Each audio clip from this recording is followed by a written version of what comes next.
A potential delay in Montana's $80 million bonding construction program and the disputed audit behind it is back in the news today. The legislative office in charge of the audit spoke publicly for the first time, and state lawmakers weighed in as well. MTN's Mike Dennison has more.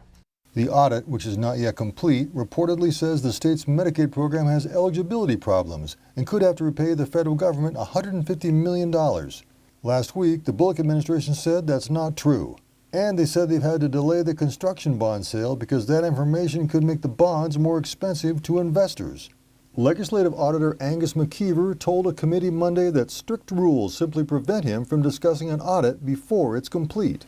While I know that in the attention and media-driven environment that we live in now, that us not commenting on things is not always popular, and it doesn't always meet with people's expectations, there are very important reasons why that doesn't occur. That explanation didn't sit well with some committee Democrats who said the audit didn't examine what the state actually does on Medicaid eligibility.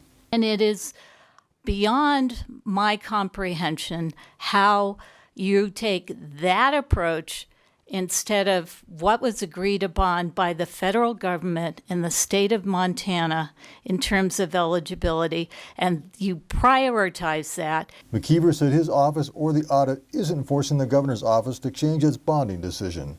But the governor's office said the Medicaid liability ID'd by the audit must be disclosed and therefore needlessly impact bond sales. The final audit won't be discussed until an April meeting of the Legislative Audit Committee. The committee chair, Senator Dee Brown of Hungry Horse, said she doesn't think it's that big of a deal. Nobody needs to, jump off the roof or anything. The buildings are going to be built, the highways are going to be tarred, the streets are going to be finished, and Montana is going to be better for it.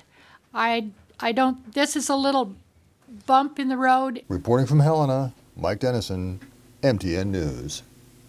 Thanks so much, Mike. Now, the $80 million in bonding projects include water and sewer projects, bridges, and state buildings on college campuses.